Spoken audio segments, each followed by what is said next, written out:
In a land called Macedon, a young boy named Alexander was born. With one eye on his toys and another on the world map, he was already a conqueror in training. Alexander's spirit could not be caged by the mountains of his homeland.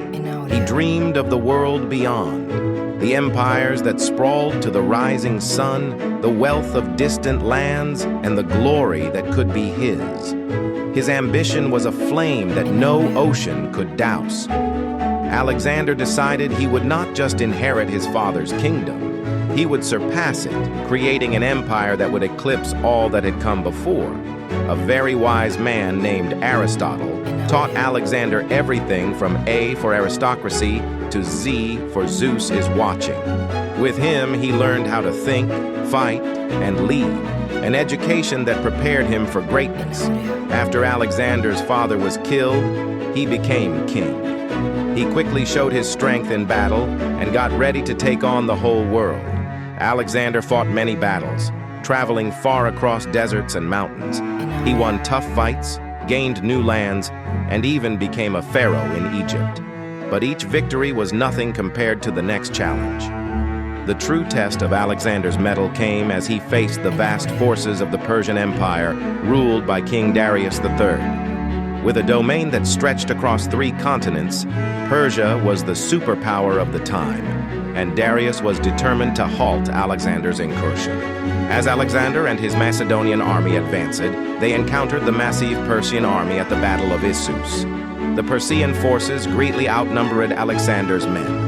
Some historical accounts suggest the Persians had as many as 5 times the number of soldiers. Darius had the advantage in cavalry, chariots, and resources, a daunting sight that would have overwhelmed any ordinary commander. The stakes were high. If Alexander's forces were defeated, his ambition of empire would crumble, his army would likely be decimated, and the dream of Macedonian greatness would die with them. It was a moment of truth for Alexander, a battle that would either solidify his legend or witness his downfall. To make things even worse, Alexander's own soldiers grew tired and homesick. They didn't want to fight anymore and refused to go any further. This was a tough time for Alexander, seeing his big dream almost fall apart. Feeling down but not out, Alexander remembered Aristotle's lessons and realized he had to be not just a fighter, but also a smart leader. Alexander's tactical genius then shone through. He exploited the terrain, using the narrow battlefield to neutralize the numerical advantage of the Persian army. Darius III had positioned his forces along the Pinarus River, expecting the natural obstacle to protect his flanks. However, Alexander launched a fierce and direct assault on the center of the Persian line. He led his companion cavalry in a bold charge that targeted the position where Darius himself was commanding his troops. This direct attack on the Persian king threw the enemy into a panic. Darius, seeing his forces crumbling under the relentless Macedonian phalanx and the piercing charge of Alexander's cavalry, fled the battlefield.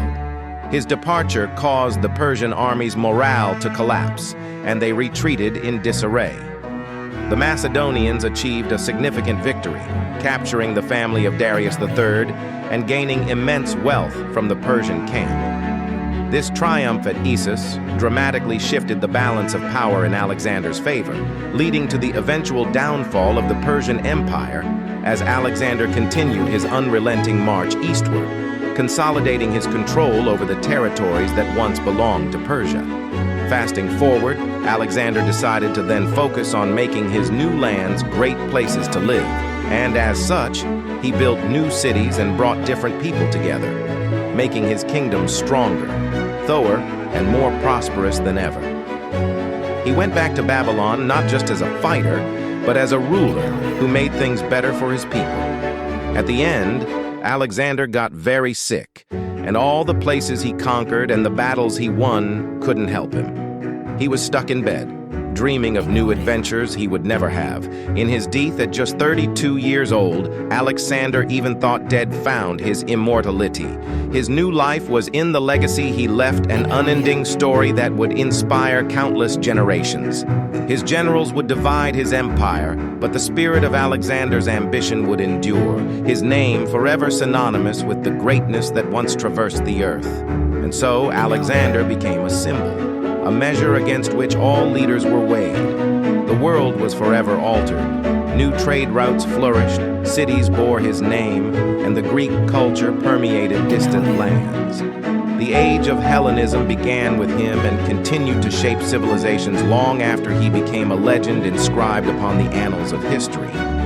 If you enjoyed this video, please consider subscribing and hitting the like button, as it helps a lot this channel. Until next time.